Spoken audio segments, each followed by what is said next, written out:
Hola a todos y a todas, bienvenidos. Esta es la clase de Ciencias Sociales para el curso de cuarto de secundaria. Mi nombre es Fabiola Figueredo y el día de hoy estaremos compartiendo el tema titulado La influencia ideológica y política europea en la emancipación. Bienvenidos.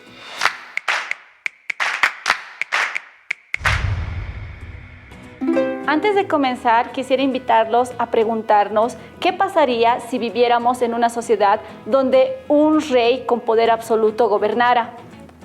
Sería muy desagradable, ¿verdad? Imagínense vivir sin poder expresar lo que piensas, vivir estando condenados a ser sirvientes. Realmente sería una situación muy desastrosa. Por suerte, la historia avanza y las sociedades cambian y en la actualidad no vivimos en un tipo de régimen así, pero recordemos que las cosas no siempre fueron así. Con esta introducción los invito a empezar nuestro tema, la Ilustración. Comenzaremos con la idea de que las colonias americanas comenzaron a gestar su emancipación porque fueron influenciadas por las ideas de la Ilustración que llegaron de Europa.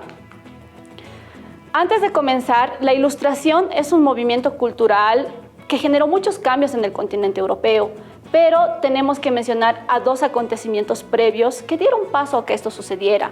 Estos son el Renacimiento italiano y la Reforma protestante.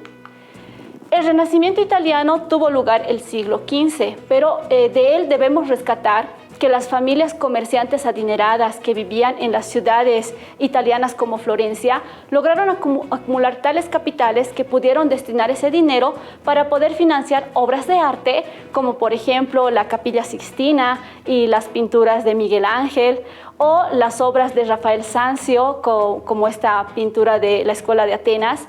Pero también destinaron dinero a que muchos intelectuales pudiesen invertir tiempo en conocimiento. Y es por esto que el Renacimiento italiano, con el dinero que generó, permitió que se diera espacio a que intelectuales europeos pudiesen pensar y criticar el entorno en el que vivían.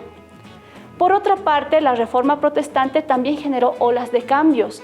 Recordemos que en 1517 el monje Martín Lutero clavó sus tesis en la puerta del castillo de Wittenberg. Él inició un movimiento de reforma protestante junto con Juan Calvino en el que se criticó el papel de la iglesia, de la iglesia cristiano-católica como institución y todos los abusos que se había cometido durante la época medieval. La Ilustración la vamos a comprender como un movimiento cultural e intelectual que sucedió en Europa y abarcó muchos campos: el campo artístico, filosófico, el campo político. Para muchos autores es como la luz que llega en medio de la oscuridad. Es como la salida de la etapa de inmadurez o de infancia de la humanidad para pasar a una etapa de madurez. Dentro de los cambios que la Ilustración estableció a nivel filosófico, tenemos el hecho de que la idea de Dios como concepto que explicaba el mundo de la época fue sustituido por el concepto de la razón. Entonces las personas utilizábamos nuestra inteligencia para poder llegar a comprender el mundo. En el campo de las ciencias, la Ilustración permitió que la aplicación del método científico se hiciera realidad. Entonces, para comprobar que algo era real, había que experimentar y había que comprobar.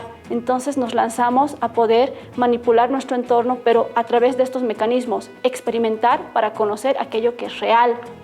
Y en el campo de la política, la Ilustración nos trajo pensadores como Rousseau y como Montesquieu.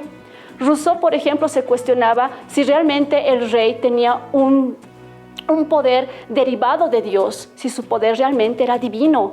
Y Montesquieu se cuestionaba cuán beneficioso o peligroso era que todo el poder estuviese concentrado en un sujeto.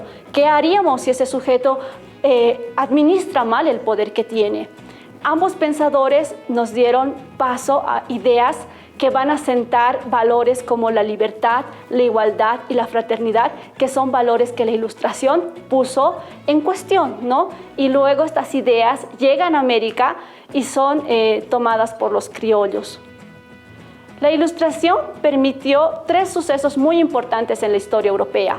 El primero es la independencia de Estados Unidos, en la que las ideas de la Ilustración a través de Inglaterra llegan a Estados Unidos, a las 13 colonias en Norteamérica, y van a propiciar en 1776 la independencia de los Estados Unidos. El segundo acontecimiento inspirado en la Ilustración fue el de la Revolución Francesa, en la que las ideas de Rousseau y Montesquieu, entre otros filósofos e intelectuales, entraron en vigencia y práctica.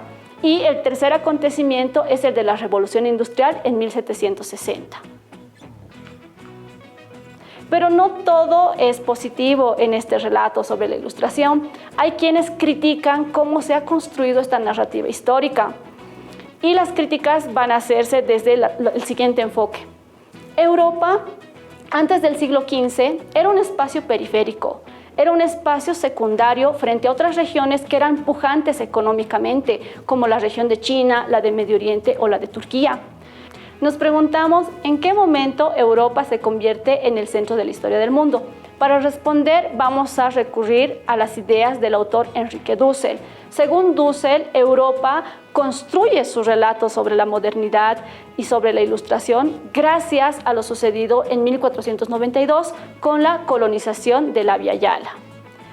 Europa, a partir del siglo XVIII, va a reconstruir su relato histórico, haciendo notar que su historia no tenía ningún vínculo ni con África ni con Medio Oriente. Nos va a narrar una Grecia totalmente occidentalizada, cuando en realidad las cosas no fueron así. La filosofía griega tiene muchas raíces de influencia asiática y de influencia africana.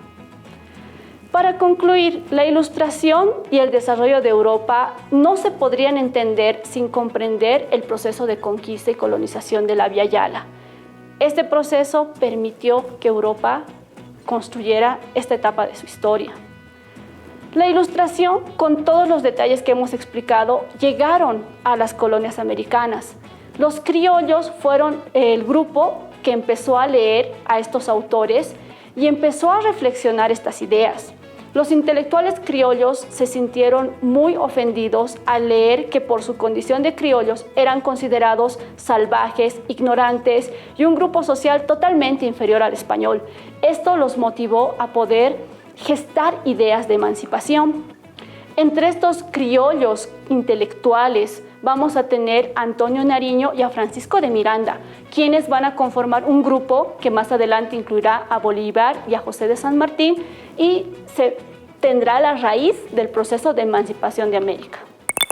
Para finalizar, tenemos un dato curioso. En el territorio de la Asamblea de Charcas se fundó la Academia Carolina en 1776, que fue una institución que formó abogados y formó a los intelectuales que posteriormente darían paso a nuestro proceso de emancipación. Muy bien, hemos llegado al final. Me despido recomendándoles que puedan revisar el texto de aprendizaje del Ministerio de Educación y que también puedan revisar la bibliografía de Enrique Dussel y Martín Bernal con su texto Atenea Negra, las raíces afroasiáticas de la cultura clásica. Ya saben, sean críticos, sean curiosos y nos vemos hasta otra oportunidad. Educa Bolivia 2021, año por la recuperación del derecho a la educación.